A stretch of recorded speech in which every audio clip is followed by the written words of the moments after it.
뭐 퇴근하고 오시는 분도 계시고 이제 늦은 시간임에도 불구하고 또 날도 많이 오늘 쌀쌀해졌는데 이렇게 자리해 주셔서 저는 너무 감사드립니다.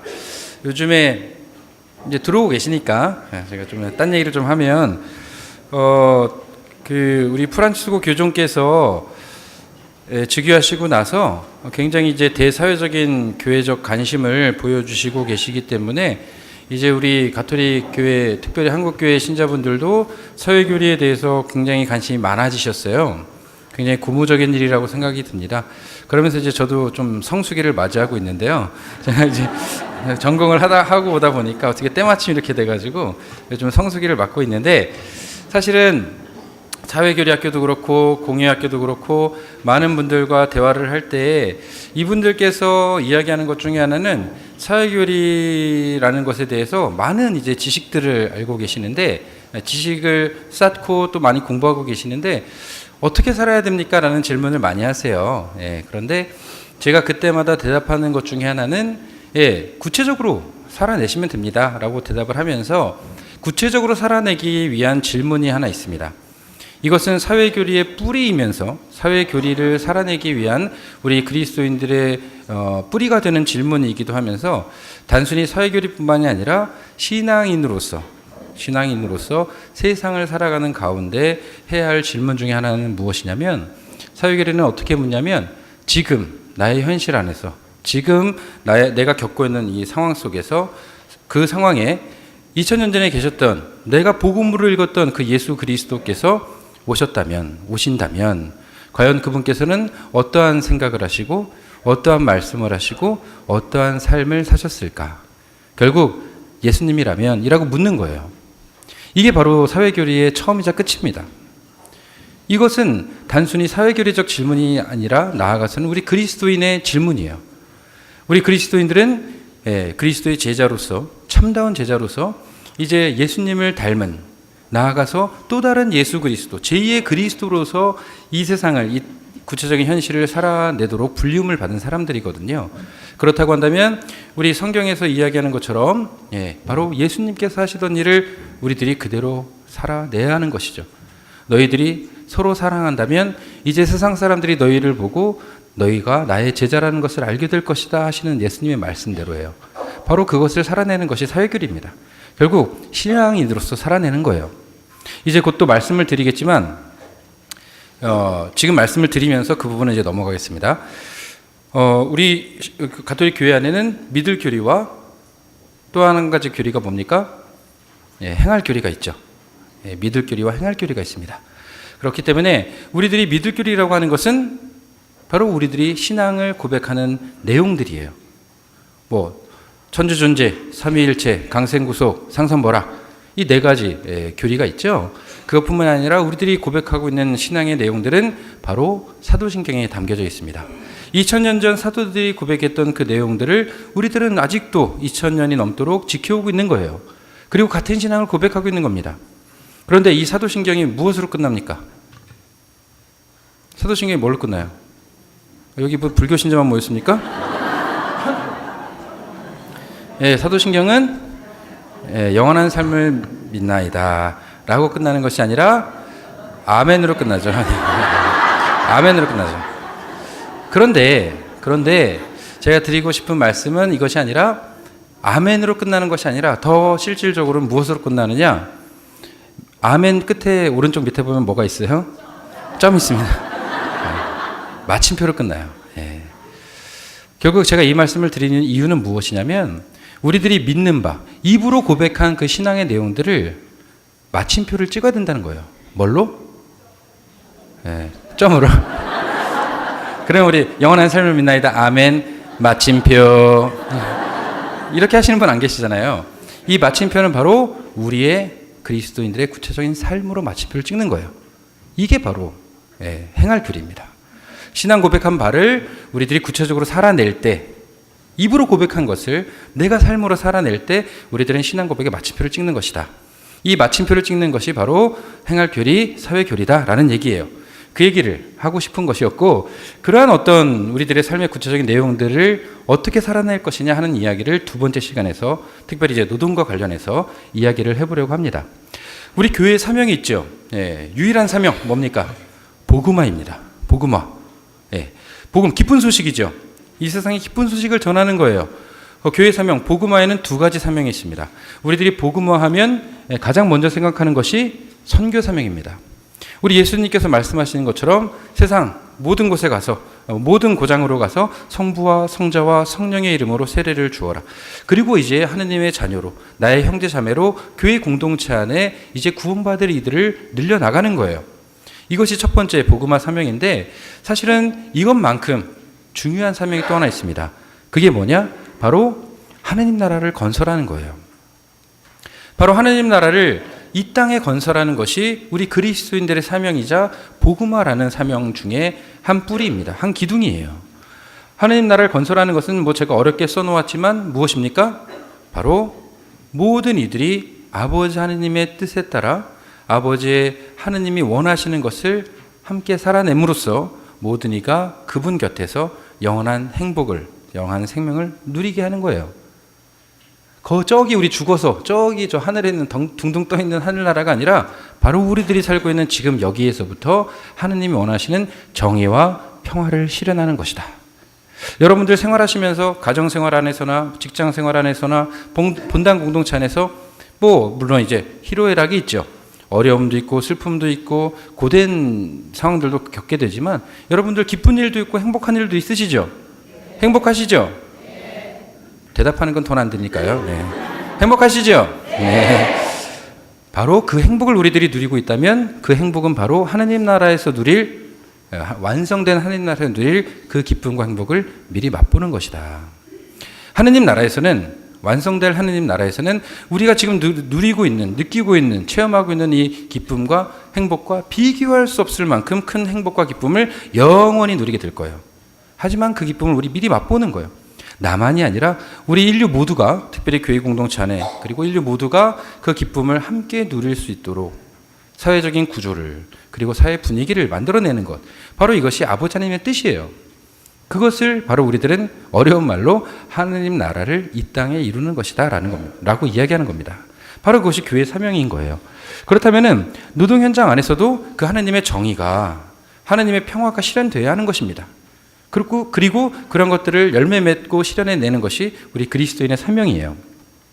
말씀드린 그대로입니다. 믿을 교리와 행할 교리가 있는데 그 행할 교리를 우리들은 사회 교리라고 이야기하고, 사회 교리를 한마디로 이야기하면 사회를 복음의 가치로, 복음으로 변화시키는 교회의 가르침이다 라고 이야기할 수 있겠습니다. 우리들이 구체적으로 뭐 교회가 사회 교리를, 행할 교리를 살아내지 않은 적이 한 번도 없어요. 처음부터. 하지만 그럼에도 불구하고 사회 교리라는 이름을 가지고 구체적으로 대사회적인 교회적인 회칙과 문헌들을 내기 시작한 게 바로 교종 레오 13세. 문헌은 뭐였죠? 사태네요. 사태야 진짜. 우리 사회교리학교 이게 지금 거의 마지막을 향해 달려가시고 있는데 첫 번째 사회칙이 뭔지도 모르시다니. 새로운 사태죠. 네. 새로운 사태라는 어떤 사회 측이 노동 헌장이라고도 이야기하는데, 그때부터 이제 구체적으로 사회 교리가 이제 기초를 닦기 시작했다고 이야기들 하는데, 그렇다고 한다면 바티칸 공의 이전까지 노동에 대해서 어떻게 이야기했느냐? 인간은 자신의 노동을 통해서 인격의 발전과 완성을 이루어 나가며 하나님의 창조 사업에 참여하고 인간 자신의 필요에 대해서, 실질적인 구체적인 필요죠. 필요에 대해서 준비하고 하느님과 이웃에게 봉사하고 하느님의 영광과 주님의 다시 오심을 노동을 통해 준비하고 이제 죄를 보속하는 수단으로서 노동을 이해하고 있습니다. 이것이 우리 첫 번째 사회교리, 우리 교종 레오 13세부터 교종 바오로 6세 바티칸 공의 제2차 바티칸 공의 이전까지 생각하고 있던 노동에 대한 개념들이에요. 그러면서 이제 제2차 바티칸 공의회 다 아시죠? 예. 우리 교회의 내적 쇄신과 세상과의 대화를 이야기했던 제2차 바티칸 공의회, 특별히 사목헌장 안에서 사회교리를 회칙이 아니라 교회 문헌, 헌장으로 반포한 문헌이 바로 사목헌장인데, 거기 67항에 보면 이렇게 이야기합니다. 제가 한번 읽어볼게요. 중요한 내용이기 때문에. 노동은 직접 인격에서 나오는, 사람에게서 나오는 것이죠. 마치 자기 도장을 찍듯이, 내 모습을 찍듯이 자연 사물에 자기 모습을 새기는 겁니다. 노동을 통해서. 자기 의지로 사물을 다스리는 거예요. 바로 하나님께서 이 세상 만물을 다스리고 관리하라고 말씀하신 그 사명을 충실히 이행하는 거예요. 노동을 통해서. 그리고 인간은 일반적으로 자기 노동을 통하여 자신과 가족의 생활을 유지하고 1차적으로 가장 중요한 노동의 개념입니다. 자신의 기본적인 의식주 생활을 유지하고 가족들의 생계를 유지하고 자기 형제들과 결합, 함께 연대하고 친교를 이루면서 그들에게 봉사하고 진정한 사랑을 실천하고 하나님의 창조를 완성하기 위하여 협력할 수 있다. 노동을 통해서. 더 나아가서 노동을 하나님께 봉헌함으로써 인간은 예수 그리스도의 구원 활동에 동참한다. 바로 우리들의 삶을, 우리들의 노동을 주님께 봉헌하는 거죠. 이게 바로 우리들 평신도 사도직 중에 사제직입니다. 예, 보편 사제직을 우리들이 수행하게 되는 거예요. 노동을 통해서. 예. 그리고 사목헌장 이어서 39항에 보면 노동의 종말론적 의미에 대해서도 이야기하고 있는데, 인간의 존엄과 형제적 친교와 자유의 가치들, 곧 우리의 본성과 노력의 훌륭한 열매인 우리 노동의 결실들, 이 모든 것을 우리가 주님의 성령 안에서 주님의 명령에 따라 지상에 널리 전파한 다음에 모든 때를 씻어버리고 찬란하게 변모된 그 가치들을 다시 찾게 될 것이다. 결국 우리들이 구체적으로 일하고 있는 노동 현장, 우리들의 삶의 현장이 바로 영원히 살게 될 그 종말에 만나게 될 하나님 나라와 떨어져 있는 것이 아니라, 서로 다른 것이 아니라 이어진다는 얘기입니다. 지금 현세의 어떤 것들이, 우리들의 현세의 삶이, 현세의 결실들이 더 찬란한 모습으로 우리가 하나님 나라에서 다시금 만나고 찾게 될 것이다 라는 거예요. 이게 제2차 바티칸 공의의 생각인데, 그렇다고 한다면 이제 구체적으로 사회 교리와 노동은 어떠한 관계를, 그리고 어떠한 이해를, 노동에 대한 이해를 하고 있는가, 그것을 좀 이야기해 보면요, 노동의 존엄성에 대해서 좀 이야기해 보려고 합니다. 노동은 존엄하죠. 네. 참된 가치가 있는 것입니다. 맞습니까? 왜일까요? 네.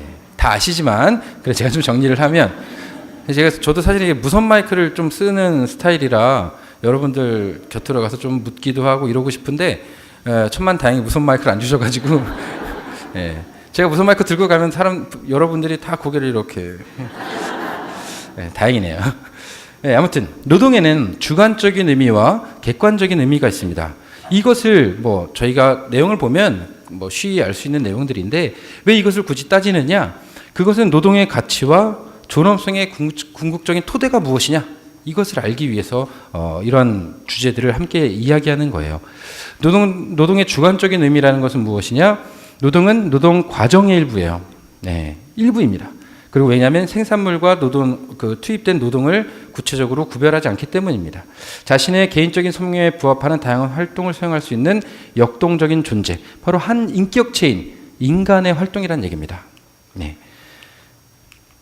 그리고 인격 행위인 노동으로서 주관적인 의미를 가지고 있는데, 결국 이성과 자유의지를 가진, 영혼을 가진 한 인격체로서의 인간의 표현이다. 자기의 본질적인 표현으로서 노동을 이해할 수 있겠다라는 겁니다. 결국 인간 활동이라는 거예요. 결국 노동이 존엄한 이유는 바로 인간의 활동이기 때문이에요. 인간이 존엄하기 때문입니다. 쉽게 말하면. 존엄한 인간이 행하는 모든 활동을 노동이라고 하는데, 그렇다고 한다면 그 노동은 바로 존엄한 인간이 하는 활동으로서 존엄한 가치를 가지고 있다라는 얘기예요. 결국 노동의 본질을 왜곡하는 것은 인간 존엄성을 왜곡하는 것이고, 그러한 어떤 경제적인 사조, 흐름, 그리고 물질주의, 물질 만능주의 등등에 대해서 우리들은, 특별히 그리스도인들은 주의를 기울여야 한다는 겁니다. 그래서 노동이 단순히 상품화되거나 비인격적인 인간이 생산 도구로 간주되거나 혹여는 그렇게 구조적으로 치부되는 그런 상황은 우리들이 정의롭지 못한 상황으로 이해하고, 그런 상황들을 정의롭게 변화시켜 나가야 한다는 것이죠. 그래서 노동하는 인간 6항에 보면은요, 인간의 노동이 고유한 윤리적인 가치를 지닌다는 것은 의심할 수 없는 사실이다. 윤리적인 가치라는 것은 인간의 활동이기 때문에 그래요. 동물의 활동이 아니고 인간의 활동이기 때문에 그 안에 윤리적인 가치를 가질 수밖에 없다는 거예요. 그렇기 때문에 그 안에서 윤리적인 판단을 해야 되는 거예요. 노동에 대해서. 이것이 옳은 것인지, 그른 것인지, 이것이 인간의 참다운 발전을 위해서 기여하고 있는 것인지라고 물어야 한다는 거예요. 이러한 사실은 노동의 고유한 윤리적 가치를 성취하는 것, 바로 정의를 성취하는 것이 인격체라는 사실과 명백하게 바로 노동의 주체인 인간과 연결되어 있다는 겁니다.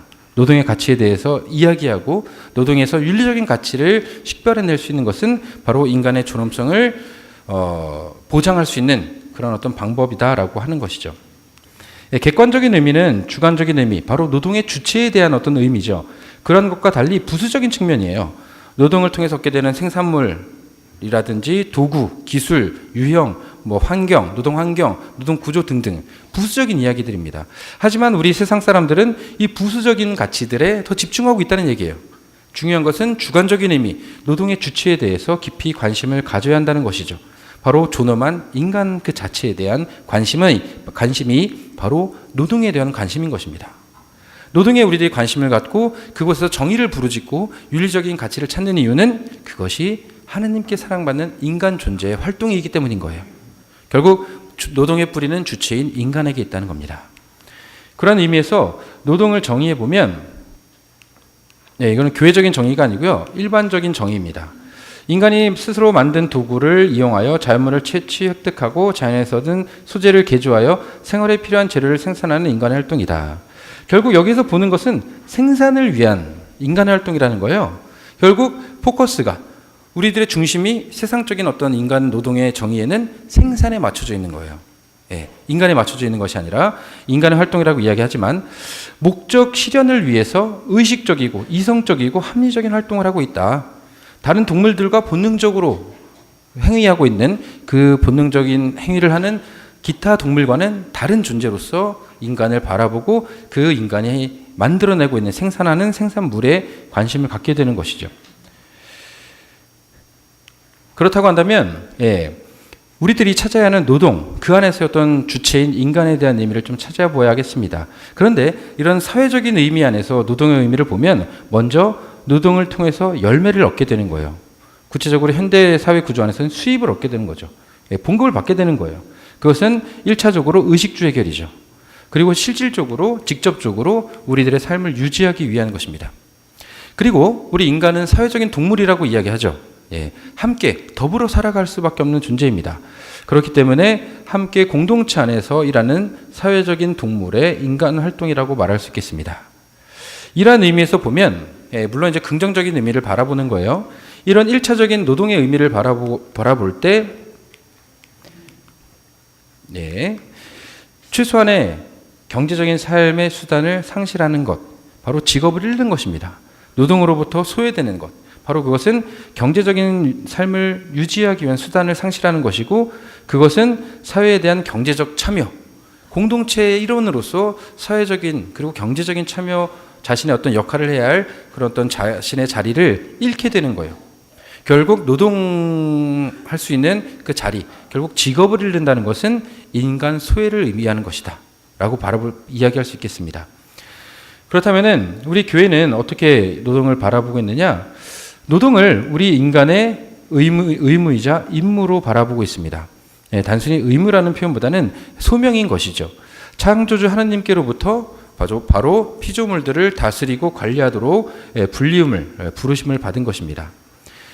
창세기 2장 말씀이었고요.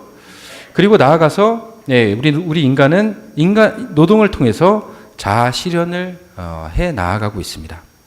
그리고 또 두 번째로 이웃에 대한 도덕적인 의무를 이행할 수 있게 되는 거예요. 이 이야기는 제가 좀 이따가 또 구체적으로 말씀을 드리겠습니다. 도덕적인 의무라는 것은 우리들이 동시에 모든 인간 노동의 수혜자이자 시혜자라는 의미로서 우리들이 어떤 문명 발전과 이 여타의 어떤 노동의 결실들, 선조들의 결실들을 누리고 있고, 우리 후손에게도 그런 어떤 후손의 미래를 위해서 우리들의 노동 결실들을 바로 넘겨줄 의무가 있는 거예요. 이 이야기는 제가 좀 이따 말씀을 드리도록 하겠습니다.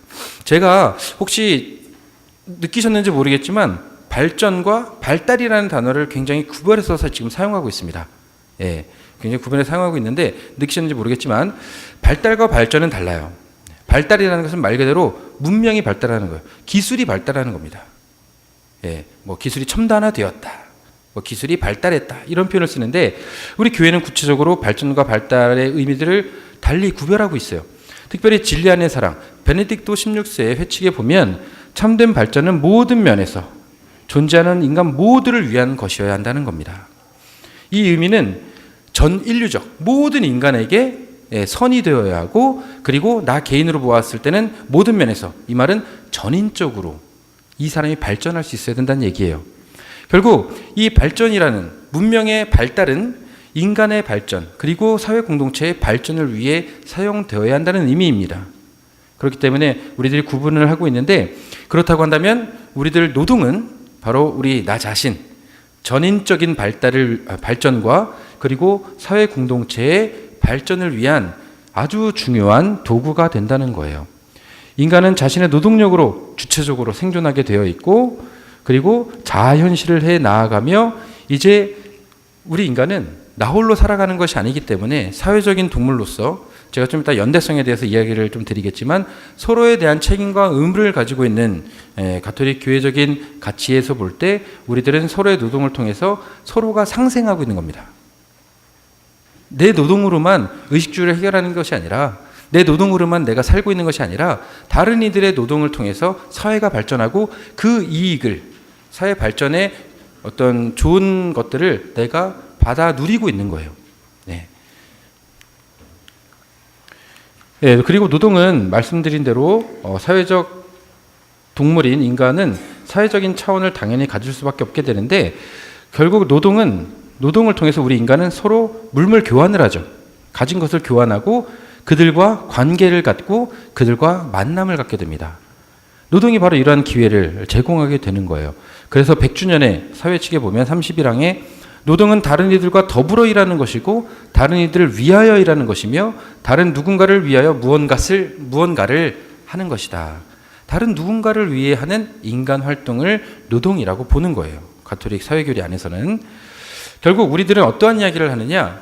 우리들이 처음에 이야기했던 것 중에 하나가 바로 원죄, 아담과 하와의 죄 때문에 그 죄의 결과로 죄의 벌로서 노동, 고통스러운 노동에 대한 부정적인 시각을 갖고 있었기 때문에 많은 사람들이 나는 이제 더 이상 노동하기 싫다, 쉬고 싶다, 탈노동, 노동하지 않는 것이 좋다, 그것이 나에게 선이다라고 생각하는 가치들이 있었는데, 이제는 그것이 아니라 오히려 몰입, 내가 노동을 통해서 이 사회 발전에 기여하고 자아 실현을 위한 참된 도구로서 노동을 이해해야 한다는 겁니다.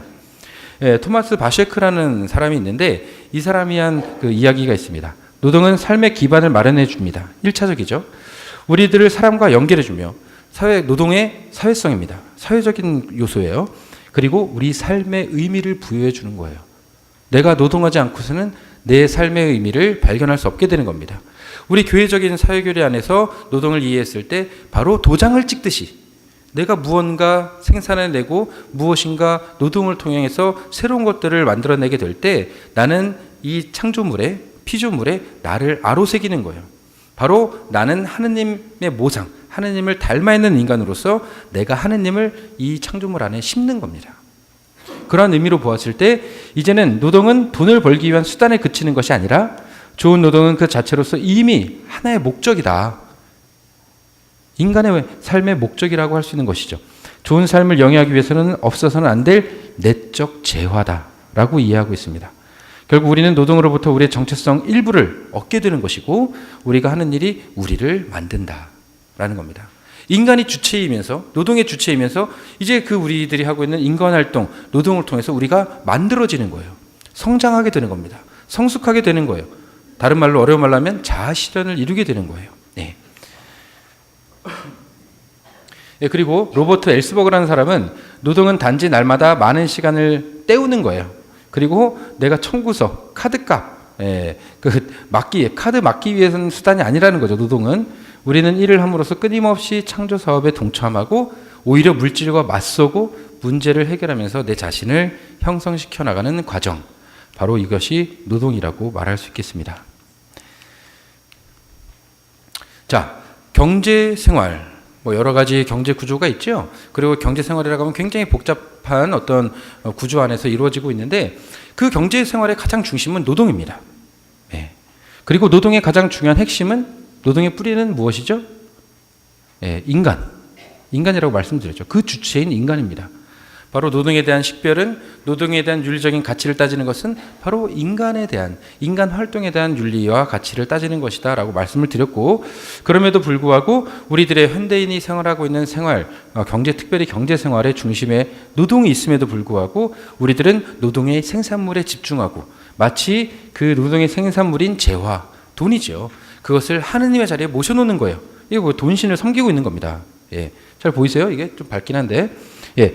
그러한 것이 아니라 우리 사목헌장에 보면 또 경제생활, 사회생활에서도 인간의 존엄성과 그 온전한 소명, 사회 전체의 선익, 공동선이죠. 그것을 존중하고 중진되고 증진되어야 한다. 인간이 모든 경제, 사회생활의 주체이며 중심이고 목적이기 때문이다. 이게 가장 중요한 가치예요. 교회적인 가치입니다. 예. 그렇다면 노동의 목적인 인간은 어떠한 권리를 가지고 있느냐? 노동권이 있습니다. 네, 노동권은 천부적으로 우리들이 가지고 있는 하나님께서 주신 가장 기본적인 권리인데 말씀드린 대로 정리를 해보면 그 주체인 노동의 주체인 인간 존엄성을 직접적으로 드러내는 겁니다. 네, 그것이 노동이고 두 번째로 사회 참여권이 있습니다. 우리는 서로 비교해 보았을 때 상대적으로 비교해 보았을 때 더 훌륭한 일, 더 좋은 일, 더 많은 일을 하는 사람과 그렇지 못한 일을 하는 사람이 있을 수 있어요. 하지만 그것은 중요하지 않습니다. 우리는 모두 사회 공동체의 한 구성원으로서 자기에게 주어진 역할이 아무리 저같이 뭐 쓸모없고 보잘것없는 인간이라 할지라도 아주 주어진 작은 역할에 충실하다면 자신의 노동을 충실히 해낸다면 그 역할을 해낸다면 우리들은 모두 사회 발전을 내 기여하고 있는 겁니다. 우리 모두가 가사노동부터 포함해서 이것이 이제 교회적인 생각인데 결국 우리들은 노동을 통해서 사회 발전에 기여하고 사회생활에 참여하게 되는 거예요. 그런 권리를 가지고 있는 겁니다.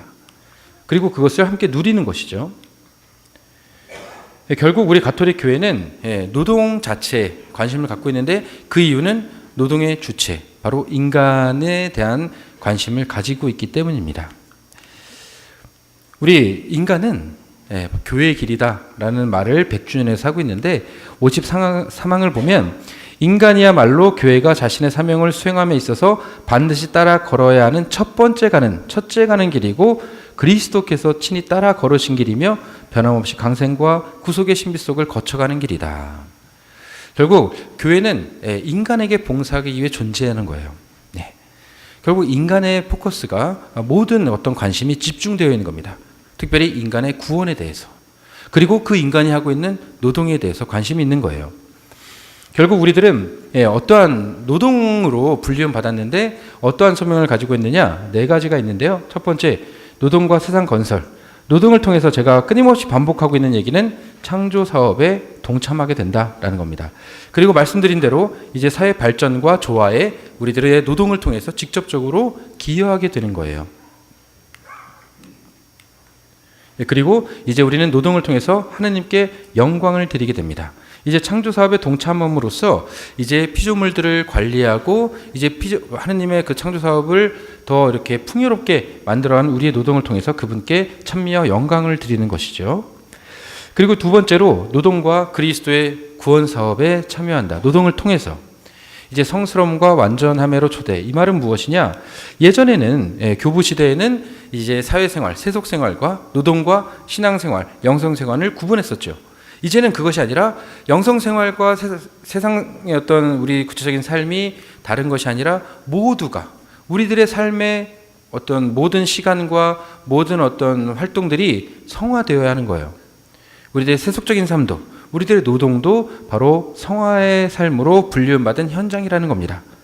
결국 우리들의 노동이 단순히 땀을 흘리고 그리고 무언가 재화를 얻기 위한 단순한 1차적인 의미가 아니라 우리들이 하느님께 더 가까이 나아갈 수 있는 성화의 현장으로 우리들은 노동 현장을 이해하는 것이고 노동을 이해하는 거예요.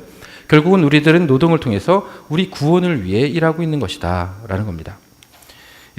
그리고 우리들은 노동을 통해서 하느님과 이웃에 봉사하게 되죠. 발전을, 우리 공동체의 발전을 위해 일하면서 이웃에게도 봉사하게 되는 겁니다.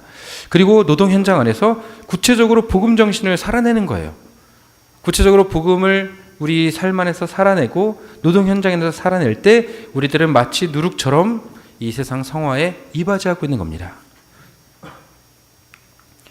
예, 그리고 이제 노동과 종말론에 관련해서는 아까 제가 말씀을 좀 드렸습니다만, 이제 노동을 통해서 우리들은 하느님께 찬미와 창조주이신 하느님의 창조 사업에 동참하면서 노동을 통해 아버지 하느님께 찬미와 영광을 드리고 이웃과 사회 발전에 기여하고 봉사를 하고 있습니다. 그렇다고 한다면 이제 그 안에서 우리들이 복음적인 가치를 살아낼 때 선을, 정의를 열매 맺고 지금 여기에서부터 내가 구체적으로 노동하는 이 현장에서부터 이제 하느님 나라를 건설하는 일꾼으로 살아내게 된다는 얘기죠. 예. 그리고 이제 마지막으로 우리 노동에 대해서 빠질 수 없는 것이 하나 있습니다. 바로 수고로움이에요. 예. 수고로움. 바로 이것 때문에 우리들은 창세기의 말씀에 따라 우리 노동이 원죄의 결과이자 어떤 벌이다라고 이해했었었는데, 그것이 아니라 분명히 노동이라는 것은 힘든 일이에요. 예, 이것을 벗어날 수가 없습니다. 노동의 어떤 구체적으로 드러나는 열매 중에 하나는 바로 수고로움이 있어요. 땀을 흘려야 하는 것이죠. 그것은 벌로서가 아니라 바로 노동 자체의 수고로움과 땀, 고통과 수고로움이 있는데, 이것은 바로 우리 인간의 존엄한 존재로서의 행위이고, 그것은 우리들의 부족함과 죄를 보속하는 의미, 신학적인 의미를 담아낼 수 있겠다라는 겁니다. 그리고 실질적으로 그리스도께서 십자가를 지시고 십자가에 못 박혀 돌아가심으로써 이 세상과 우리 인간을 구원하셨죠. 그것처럼 우리들이 수고로움과 땀과 고통을 우리 노동을 통해서 체험하고 겪는다고 한다면 그 노동이 단순히 고통으로 끝나는 것이 아니라 십자가와 부활이 연결되는 것처럼 우리들의 수고로움을 통해서 우리 사회와 인간 발전을 위해 기여하게 되는 것이죠. 바로 이것이 부활의 열매라고 본다면 우리들의 이 십자가는 바로 예수님께서 구속사업을 위해 십자가를 지시고 못 박혀 돌아가신 것처럼 우리 또한 세상 구원을 위해 일한다는 거예요. 그리고 그리스도의 십자가 고통에 노동을 통해 동참하게 된다는 얘기입니다. 예. 그렇기 때문에 우리들의 노동은 분명히 수고로움과 고통스러움이 있지만 당연히 자연스럽게 체험하게 되지만 그것은 결실, 바로 부활의 열매를 맺기 위한 것이라는 겁니다. 그 부활의 열매는 단순히 나의 어떤 재화의 어떤 획득 이상의 것이죠. 사회 발전과 이웃을 위한 봉사입니다. 십자가와 부활이 서로 연결되어 있죠. 십자가 없는 부활이 없고, 부활 없는 십자가가 의미가 없습니다. 그렇죠? 예, 십자가 없는 부활은 뭐가 같냐면 안고 없는 찐빵, 고무줄 없는 반주랑 똑같은 거예요. 예. 결국 노동도 이 수고로움이, 이 땀이 없다면 그 결실도 없는 거예요. 같은 얘기입니다. 그리고 이 결실이 단순히 나만이 아니라 물론 1차적으로 나의 행복을 위해 쓰이지만 우리 모두 공동선을 위해 사용될 때 사회 발전에 기여하고 바로 부활의 의미를 찾게 된다라는 얘기입니다. 자, 그렇다면 이제 사회 교리의 원리들 다 아시죠? 네. 제가 서두에 여쭤보았는데 그 이후로 1시간이 지났기 때문에 더 까먹으셨죠? 네. 사회교리라는 것은 세상의 복음화를 위한 것이고 결국에는 사회교리의 목적은, 유일한 목적은 인간 증진이다 라는 겁니다. 인간이 바로 제일 뿌리에 있다는 사실을 기억해 두시기 바랍니다. 그래서 100주년 우리 사회 측에 보면 54항에 교회는 사회교리를 통해서 구원의 길에 있는 인간을 돕고자 그에게 인간에게 봉사하고자 한다라고 이야기하는 것이죠. 결국 노동의 목적은 인간 자체이고 우리들이 노동을 통해서 노동 현장 안에서 사회교리의 원리를 살아낸다는 것은 교회가 세상을 향한 복음화 사명에 충실한 것이고 다른 표현으로는 구체적으로 예언직과 봉사직을 하는 것이다.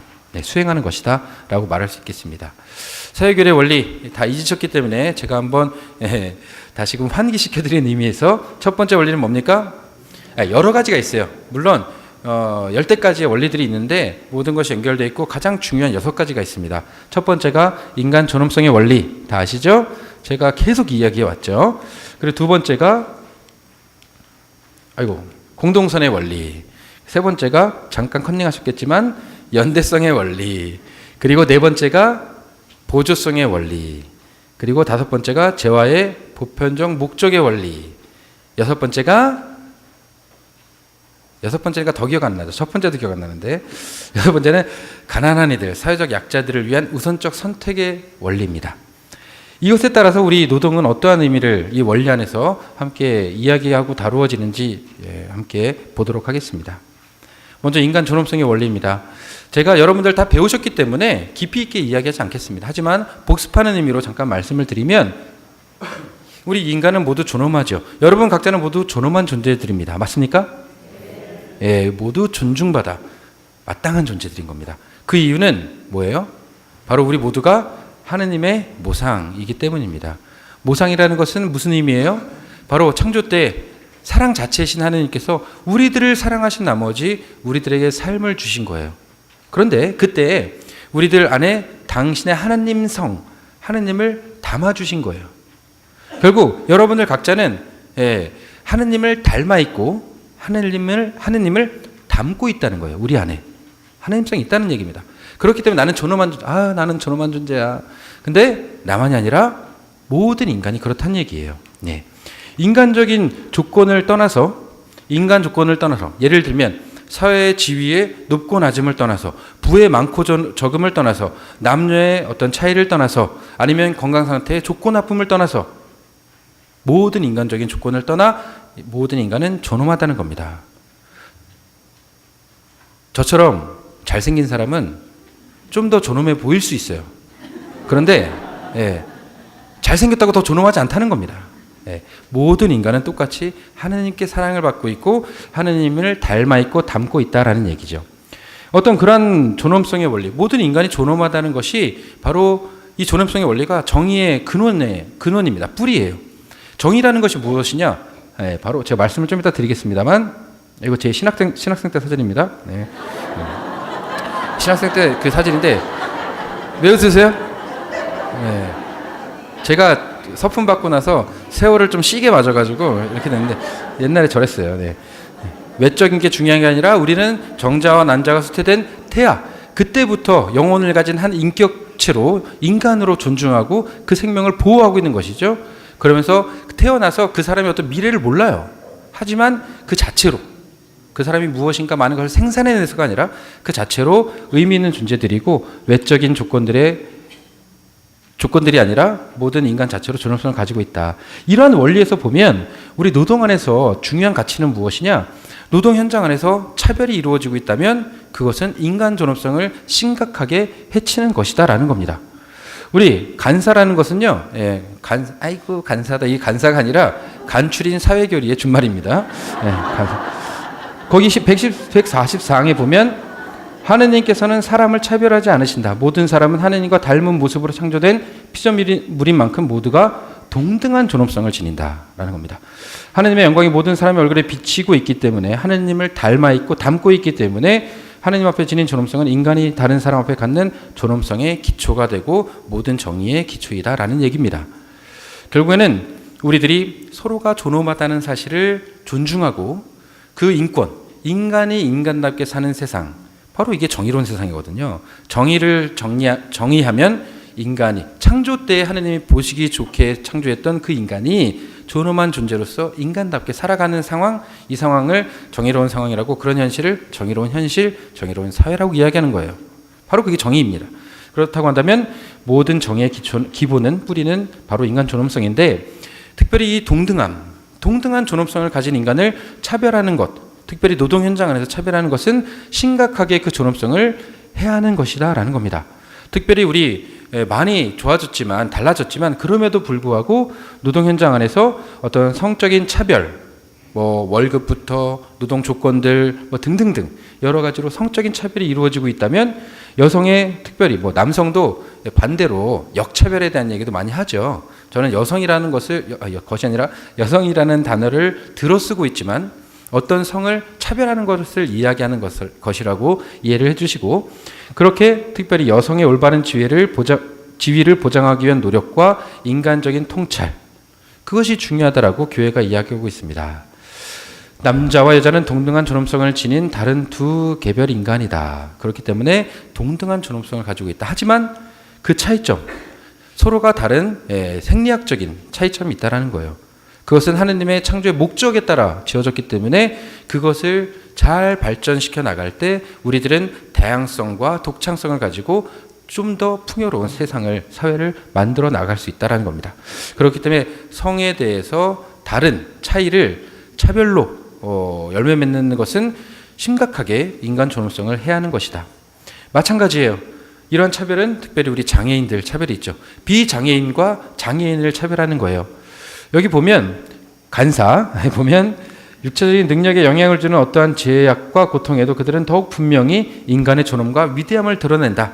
장애인들도 모든 권리를 가진 주체이기 때문에 모든 분야에 최대한 자신의 능력에 따라 참여할 수 있도록 도움을 주고 배려해야 한다라는 겁니다. 이게 바로 보조성의 원리죠. 예. 특별히 이 장애인들에 대한 차별이 심각한 문제인 이유는 우리들이 장애인들을 차별하는 가장 뿌리에 기저에는 무슨 생각이 있냐면 효율성이 있습니다. 예. 왜냐? 장애인과 비장애인을 구분할 때 단순히 육체적으로 아니면 정신적으로 정상이 아니다. 정상인이라는 표현 안 쓰잖아요. 이제는 정상이 아니다라는 의미가 아니라 그들이 이 사회, 이 현대 사회에서 문제는 뭐냐면 이들을 효율성으로 바라보는 거예요. 비장애인에 비해서 장애인들이 효율성이 떨어지는 거예요. 더 많은 생산을 할 수가 없는 겁니다. 효율적으로. 그렇기 때문에 이 장애인들에 대해서 낮추보거나 혹은 쓸모없다고 보게 되는 거예요. 이 논리를 연장을 하자면 우리 모두가 나이 들어가고 있죠. 어르신들, 젊은 사람들에 비해서 생산성이 급격히 떨어집니다. 효율적이지 않아요. 그러면 상대적으로 덜 존엄한 존재인 거예요. 이게 현대 사회의 가치고 생각인 거예요. 단순히 장애인들을 차별했기 때문에 문제, 인권의 문제도 있겠지만 이러한 가치들이 열매 맺고 드러나는 것이 성적인 차별, 장애인 차별 아니면은 뭐 등등.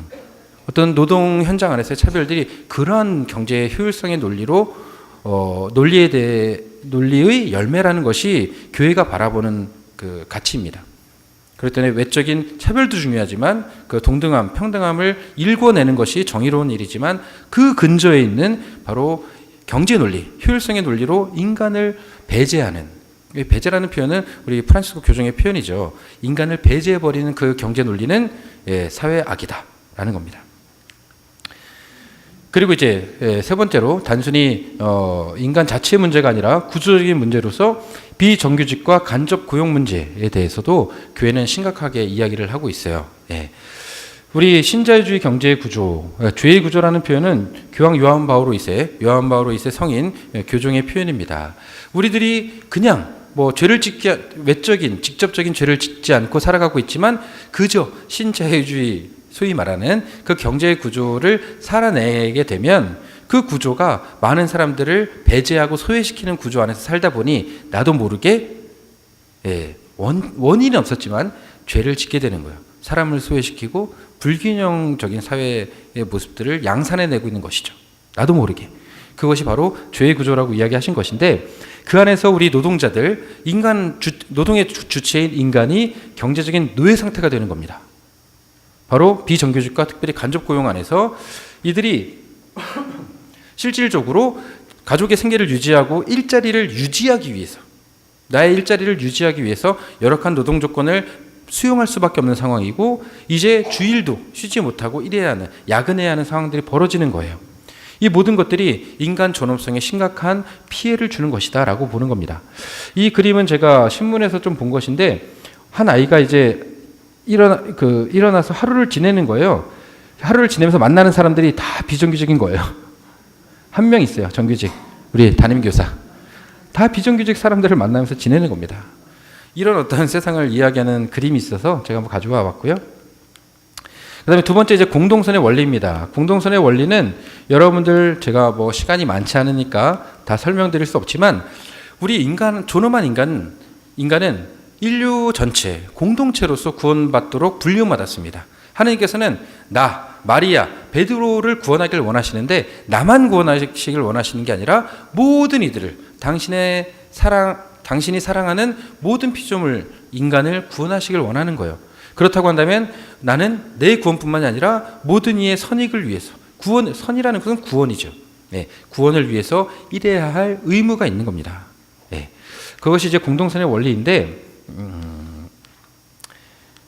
뭐 다 아시니까 간단히 넘어가면 그리고 이제 두 번째, 보조성의 원리가 있습니다. 네, 다 열어놓겠습니다. 보조성의 원리라는 건 여러분 다 아시겠지만, 이제 우리들이 그 존엄한 인간이 공동선을 위해서 이제 함께 노력하고 일을 해야 하는데, 우리 인간이 노동을 통해서 사회 발전에 기여하고 있다고 말씀을 드렸죠. 그런데 그 노동은 상대적으로 가치를 따져 보았을 때 상대적으로 어느 것이 더 발전에 더 많이 기여하고 적게 기여하고 서로를 상대 평가를 할 수 있습니다만, 중요한 것은 우리 구성원 한 명 한 명이 모두 사회 발전을 위해 기여해야 한다는 거예요. 그런데 그러려면 자기에게 주어진 아주 작은 역할이라도 그 자신의 역할을 해야 하는데, 여러 가지 열악한 가정 환경이라든지 가정 형편 뭐 등등 사회 구조적인 문제들 때문에 자신의 역할들을 다 하지 못하는 이들이 있다는 얘기입니다. 그들을 보조해 주어야 한다는 거예요. 그들이 자신의 역할들을 충실히 함으로써 서로에게 봉사하고 사회 발전에 기여할 수 있도록 보조해 주어야 하는 거예요. 누가? 특별히 국가가, 사회가, 그 구성원들이 자신의 역할을 할 수 있도록 그 사람의 자리를 마련해 줘야 한다는 겁니다. 이게 보조성의 원리예요. 다 아시죠? 예. 아시는데, 이 공동성과 보조성의 원리 안에서 보면 우리 특별히 국가가 보조성 그리고 공동성의 원리를 위해서 국가의 역할이 있습니다. 적극적으로 고용 정책을 추진해야 합니다. 증진해야 하는 것이죠. 그리고 큰 정부와 작은 정부 사이의 조화. 이 말은 무엇이냐? 이 약간 경제 용어인데, 큰 정부라는 것은 다 통제하는 거예요. 경제를 완전히 뭐 공산국가처럼 다 통제하는 것을, 그러니까 정부의 역할이 커지는 것을 큰 정부라고 이야기하고, 특별히 경제구조 안에서. 그리고 작은 정부는 우리 신자유주의가 이야기하는 것이죠. 정부는 너는 할 일 하지 마, 아무것도 하지 마, 시장은 알아서 굴러가, 보이지 않는 소리 다 알아서 해. 그러니까 정부는 네 역할을 안 하면 안 할수록 경제가 더 발전하고 우리 시장 경제가 훨씬 더 확장될 거야 라는 얘기거든요. 사실은 근데 그렇게 아무것도 안 해서는 안 되고, 그렇다고 모든 것을 통제해서도 안 되는 겁니다. 교회의 시각에서 보면 정부는 물론 우리가 이 효율적으로 많은 생산을 할 수 있도록 정부가 보조해 주는 것뿐만이 아니라, 때로는 공동선을 위해서 그러한 어떤 시장 구조들을 조율하고 또 이제 평가하고 또 이제 개선해야 할 자신의 역할이 있는 거예요. 그것들을 그때 상황에 맞게 큰 정부와 작은 정부 사이에서 자신의 역할들을 조율해야 하는 겁니다. 이게 이제 정부의 역할이고요. 그리고 노동권을 증진하기 위해서 국가 역할이 또 하나는 노동법을 구조적으로 개선해야 하는 겁니다. 실질적으로 노동자들이, 노동의 주체인 인간이 자신의 권리를 충실히 누릴 수 있도록, 그럼으로써 이 모든 노동자들이 인간이 자아 실현으로 나아가 공동선회로 나아갈 수 있도록 만드는 구조적인 변화가 필요하다는 거예요. 단순히 복지적인 어떤 시혜자로서 국가가 자기 행정을 하는 것이 아니라 사회 구조를 좀 더 정의로운 것으로 바꿀 수 있도록 노력하는 것이 필요하다라는 겁니다. 제가 이제 교재에 대부분의 내용들 잘 써놨습니다. 네. 시간이 많지 않아서 좀 빨리 넘어가겠습니다. 그리고 노동권 증진을 위한 시민사회 역할이 있습니다. 노동권 증진을 위한 가장 중요한 조건 중에 하나가 바로 우리 시민들의 역할이에요. 시민들의 역할인데, 100주년에서 보면 우리 시민들을 사회가 자율적으로 조직되는 열린 과정이라고 표현하면서 시민사회의 시민들의 역할을 굉장히 중요시했습니다. 시민들 안에는 기업인들도 있죠. 결국 기업이 어떤 사회의 하나의 구성원으로서 윤리적인 기업 활동을 해야 되는 거예요. 요번에 그 가습기 아시죠? 그다음에 여러 가지 다 말할 수 없지만 별다방 등등, 그리고 또 외국 기업이니까 네슬레 같은 경우에 산림 파묘를 얻기 위해서 아마존을 다 쓸어내고 있고 등등, 이런 어떤 환경과 인간을 생각하지 않고 자신의 이윤만을 생각하는, 이윤 창출의 극대화를 만을 생각함으로써 인간의 권리와 정의를 심각하게 침해하는 어떤 기업들이 있습니다. 네, 제가 구체적으로 어떤 걸 이야기하자는 건 아니고, 그러한 것 안에서도 윤리적인 어떤 활동들을 해야 되는 것이죠. 네, 기업도. 그리고 이제 우리 시민들이 서로 연대하고 활동하면서 그런 국가와 어떤 기업들의 활동들, 특별히 노동 현장 안에서의 활동들을 감시라는 표현이 아니라 협력하고 도움으로써 개선할 수 있도록 노력해야 하는 것입니다. 또 구체적인 나 개인으로서는 윤리적인 소비를 해야 돼요. 윤리적인 소비 요즘에 많이들 회자되고 있습니다. 내가 아까 말씀드렸던 별다방 등등 이런 기업의 물품들을 사지 않는 거예요. 그리고 유통구조 안에서 쓸데없이 비싸지고 실질적인 생산자에게 이윤이 저희 노동의 결실들이 제대로 돌아가지 않는 그런 어떤 유통과정에 있는 것들, 제품들을 사지 않는 거예요. 하지만 착한 기업 아니면 뭐 좋은 상품들 뭐 등등을 윤리적으로 소비해야 한다는 겁니다. 이것이 경제구조 안에서 노동의 주체인 인간이 투입한 그 노동의 가치를 제대로 살리는, 다른 말로 표현하면 인간의 존엄성을 존중할 수 있는 활동이자 사회 삶이다라는 겁니다. 그리고 특별히 이제 공동선과 보조성의 원리 안에서 보면 우리나라의 갑질 문화 다 아시죠? 갑과 을의 관계, 이제 힘 있는 사람이, 권한을 가진 사람이, 권력을 가진 사람이 어떤 노동자를 아니면 힘이 없는 을을 한 인간으로 대우하지 않는 거예요. 이 인간을 생산 수단으로 보거나 아니면 어떤 인격체로서 바라보기보다는 내가 이용해야 할 그 무언가로 바라보는 것이죠. 그런 모든 것을 불평등의 문화를 우리 모두가 또 국가가 함께 무한 경쟁 시대 안에서 그런 것들을 해소해 나갈 수 있도록 노력해야 한다는 겁니다. 이것이 이제 공동성과 보조성의 원리 안에서 본 노동의 어떤 의미이고요. 재화의 보편적 목적의 원리가 있습니다. 이 원리를 이야기하자면 당연히 사유재산권을 이야기하지 않을 수 없는데 사유재산권에는 두 가지 권리가 있습니다. 소유권과 처분권이 있어요. 소유권이라는 것은 아시겠지만 내 것으로 재화를 가질 수 있다는 거예요. 내 거예요. 내 거야. 그리고 내 거기 때문에 내 마음대로 처분하고 사용할 수 있다는 얘기입니다. 그것이 이제 천부적으로 우리에게 주어진 사유재산권인데 우리 교회가 묻는 것은 진짜 네 거야? 라는 거죠. 여러분들도 뭐 금융실명제니까 여러분들 성함으로 된 계좌 하나씩 다 있으시고 그 안에 뭐 10억 정도는 다 있으시잖아요. 그렇죠? 기본 아닙니까? 네. 내 거니까 내 마음대로 쓰면 돼요. 뭐 저도 뭐 우리 아시겠지만 신부들 월급 쥐꼬리 많았지만 그래도 기쁘고 슬플 때 제 동창들이랑 저도 뭐 삼겹살에 소주 한잔 먹을 수 있는 제게 있습니다. 삼겹살을 먹든 소고기를 먹든 뭐 알아서 제가 하는 거죠. 이게 바로 소유권과 처분권인데 교회는 이게 진짜 네 거냐고 묻고 교회 안에서는 이제 공동사용권에 대한 이야기를 합니다. 무슨 얘기냐? 창조 때 우리에게 내 것으로 나의 행복과 구원을 위해 사용되도록 모든 재화와 창조물을 창조해 주셨고 맡겨주셨어요.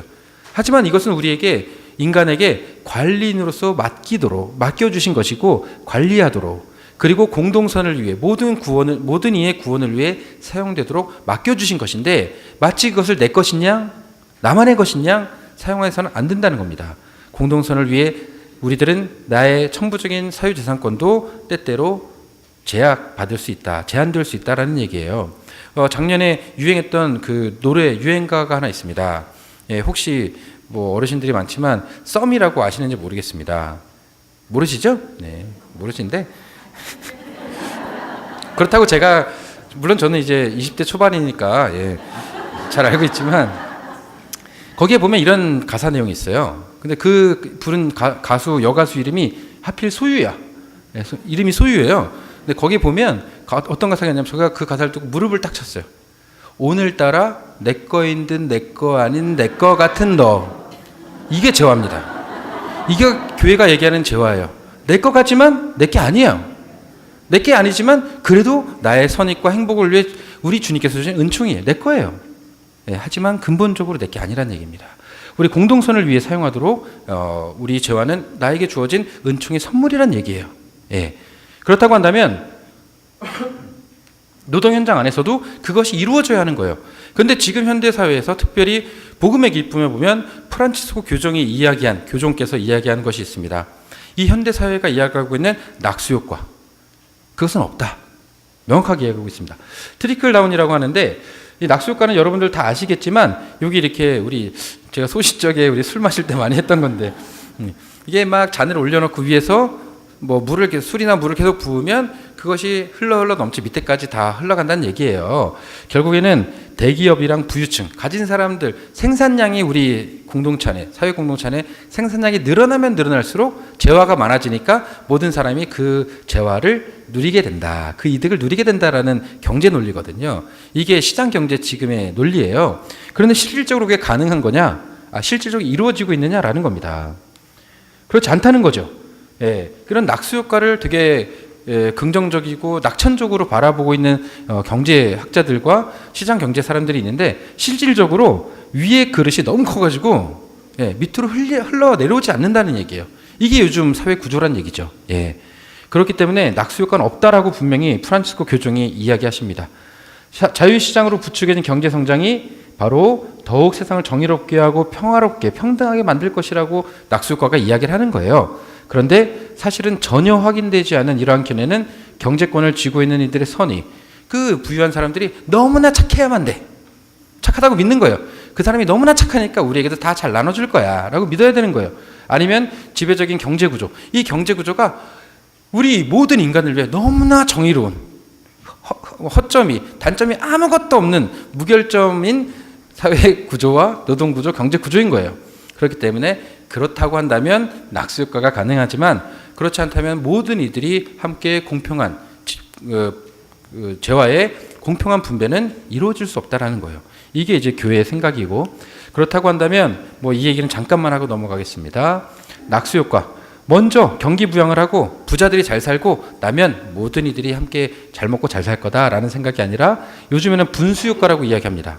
오히려 대기업에게 증세, 많은 부유한 사람들이 세금을 더 내고 서민 경제와 복지 혜택들을 늘리게 되면 마치 분수처럼 이제 소비와 소득이 증가하게 되고 이제 사회 경기가 성장하게 된다라는 얘기인데, 어느 것이 옳은지 모르겠지만 가장 중요한 것은 인간, 특별히 노동해 주신 인간이 존엄한 어떤 사회구조, 경제구조를 만드는 것이 재화의 보편적 목적의 원리를 가장 잘 살아내는 중요한 어떤 수단 중에 하나다라는 겁니다. 그리고 이제 정당한 보수와 수입을 보장해야 하는 것이죠. 가톨릭 교회 교리서, 가교서는 제가 줄임말을 써서 가톨릭 교회 교리서예요.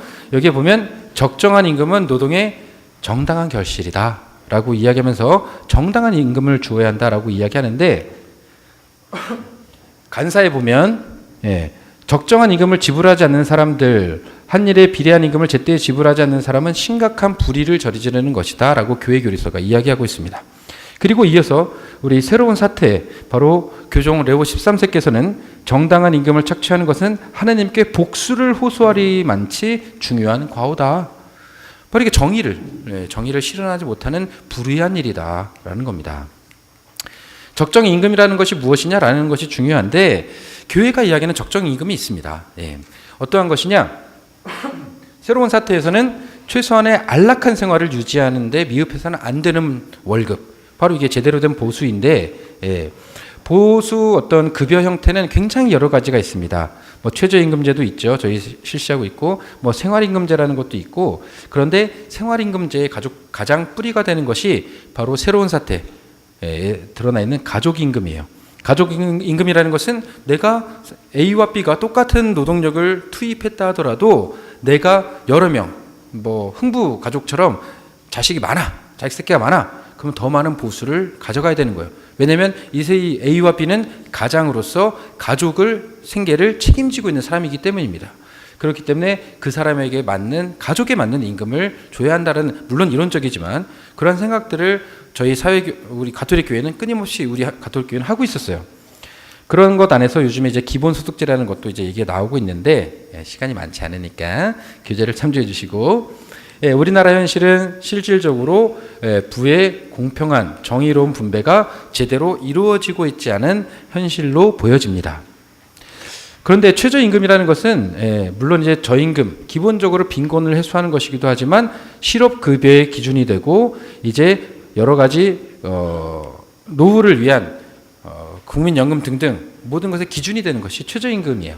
그렇기 때문에 최저임금을 보장하는 것, 노동자에게 최저임금을 보장하는 것은 바로 그 사람이 안락한 생활이라고 표현된 기본권을 누릴 수 있는 상황을 배려할 수 있는 최소한의 수단이다라는 겁니다. 소득 재분배를 위해서는 단순히 재화의 총량이랑 가져가는 생산 방식 등등이 아니라 그들에게 실질적으로 공평하게 분배되고 있는가라는 것이 중요한 것입니다. 그리고 이제 연대성에 대해서 잠깐 이야기를 드리면 요거까지만 하고 마치도록 하겠습니다. 아무리 내용이 좋아도 강의 시간이 길면 나쁜 강의라고 누가 얘기하시더라고요. 교수 신부님께서. 그래서 요거까지만 죄송하지만 저에게 몇 분만 더 주시기 바랍니다.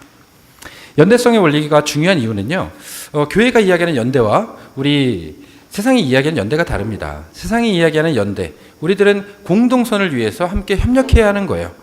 나 혼자, 제가 슈퍼맨이 아니니까 저 혼자로서는 이 땅의 정의와 평화, 공동선을 혼자 일궈내기가 쉽지 않은 사회, 경제, 문화적인, 정치 구조적인 복잡한 상황이기 때문에 모든 사람들이 공동선을 위해 연대해야 하는데, 사회가 이야기하는 연대와 협력은 시너지 효과입니다. 이 이야기는 무엇이냐면 A와 B는 C라는 목적을 더 빨리 효율적으로 달성하기 위해서 협력하는 거예요. A와 B가 시너지 효과를 내는 거죠. 혼자 있을 때보다 더 빨리 그 목적을 달성할 수 있게 하기 위해서 서로 협력하는 겁니다. 이것이 연대인데, 교회가 이야기하는 연대는 다릅니다. 이 사회가 이야기하는 연대는 그 목적이 사라지면, 목적이 달성되거나 중간에 목적이 사라지면 그 연대의 유대는 끈은 끊겨져요. 하지만 교회가 말하는 연대는 우리 서로가 책임이 있고 서로에 대한 의무가 있다는 얘기예요. 그 얘기는 무엇이냐? 여러분들 아까 잠깐 스티븐 잡스 얘기했지만 그 사람이 핸드폰을 만들었어요. 근데 여러분들 핸드폰 다 쓰고 계시죠? 물론 우리들이 지불을 했어요. 돈을 내고 지불을 했죠. 하지만 그 사람이 소위 말하는 핸드폰을 만들지 않았다면 우리들은 아무리 돈이 많아도 이러한 문명의 이기를 누릴 수가 없을 거예요. 그 사람에게 혜택을 받고 있는 것이죠. 예를 들자면 그렇다는 얘기예요. 그런데 제가 공동선과 보조성에서도 말씀드렸지만, 그러면 우리는 뭐 하느냐? 우리들은 할 일 없는 논팽이들이냐? 그게 아니죠. 우리들은 그 사람과 상대적으로 비교했을 때 아주 작은 일일 수도 있겠지만 나에게 주어진 그 역할을 다하게 되면 우리들은 사회 발전을 위해 기여하고 있는 거예요. 그렇다고 한다면 지금 현대 상태의 사회 문명 발달 그리고 사회 현실을 그 스티븐 잡스가 우리의 그 사회 발전에 기여한 그 역할을 통해서 그 사람이 그 이기를 누리고 있는 거예요. 이게 교회의 생각이거든요. 결국에는 상대편이 열심히 충실히 자신의 역할을 다하기 때문에 내가 지금 이 상황을, 이 사회 현실을, 이 문명을 누리고 있는 거예요. 내 옆에 있는 형제 자매가 열심히 살아줬기 때문에 내가 그것을 누리고 있는 겁니다. 그렇기 때문에 나는 이 사람 그 자체에 대해서 그 자신의 노동을 통해 자신의 역할을 충실한 것에 대해서 책임과 의무를 지고 있는 거예요. 그들을 형제 자매로 받아들이는 겁니다. 동료로 받아들이는 거예요. 그렇기 때문에 우리들은 연대해야만 하는 거예요. 이 연대의 끈은 절대로 끊어지지 않습니다. 이게 이제 교회가 말하는 연대인데, 그렇다고 한다면 이러한 연대 안에서 이제 우리들은 노동조합 얘기를 좀 할 수 있겠죠. 노동자들이 함께 연대하고 사회 정의를 실현해 나갈 수 있겠다. 이것들이 이제 교재에 잘 정리되어 있고요. 네. 그리고 마지막으로 사회적인 약자를 위한, 가난한 사람들을 위한 우선적인 선택의 원리인데, 여기서는 우리 그 가난한 사람들을 우리들이 먼저 선택해야 되는, 우선적으로 선택해야 되는 이유는 우리들의 도덕적인 의무라서가 아니라 1차적으로 사회교리가 이해하는 이 원리의 뿌리는 바로 예수 그리스도의, 우리들은 참다운 제자로서 예수 그리스도께서 사셨던 삶을 그저 따라 살아갈 뿐입니다. 그런 의미에서 사회적 약자들을 우선적으로 선택하는 거예요. 예. 우리 예수님께서 가장 먼저 시간을 내어주고 가장 많은 시간을 할애한 사람이 누굽니까? 가난한 사람들, 고아와 과부, 병자, 죄인들이었어요. 사회에서 소외된, 배제된 이들이었습니다. 물론 이제 부자들도 만나시고 식사도 하셨죠. 그들을 소외시키지 않았지만 가장 먼저 그들을 선택하셨고 그들에게 많은 시간을 투자하셨습니다. 그 이유는 우리 모두가 공동선, 모든 이의 구원과 행복을 위해 나아가야 하는데, 연대하고 손잡고 나아가야 하는데, 각자 역할을, 보조성을 가지고 일을 해서 나아가야 하는데 우리와 보조를 맞추어 걷지 못하는 이들이 있다는 얘기예요. 예, 우리보다 뒤처져 있는 사람들이 있다는 얘기입니다. 그들을 바라보고 그들에게 손을 내밀자는 거예요. 그들과 함께 구원의 길로, 행복의 길로, 공동선의 길로 나가자는 겁니다. 이게 가난한 사람들, 사회적 약자들을 위한 우선적 선택의 원리예요. 예수님이 사셨던 것을 우리도 그저 살아낼 뿐입니다. 우리들은 그분의 예수 그리스도의 제자이고, 다른 말로 하면 이 시대를 살아가는 또 다른 그리스도이기 때문입니다. 자, 그런 의미에서 우리들 청년 실업 문제 굉장히 심각하죠. 예, 굉장히 그들을 좀 배려할 수 있는 사회적 구조가 되었으면 좋겠습니다. 예, 그리고 또 특별히 요즘에 이주민 노동자들 문제도 굉장히 심각해요. 네, 이들이 바로 노동 현장 안에서 사회적 약자들이에요. 이들을 위해 함께 좀 뭐 구조적이지 않더라도 특별히 배려할 수 있는 구체적인 어떤 실천들을 우리들이 살아내면 좋겠습니다.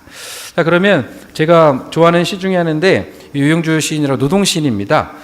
한번 읽어볼게요. 제가 가장 큰 목수라는 시인데 예수 그리스도는 스스로 못 박힘으로 세계에서 가장 큰 목수가 되었다. 그도 처음 목수일을 배울 때에는 무수하게 자신의 손가락을 내리쳤으리라.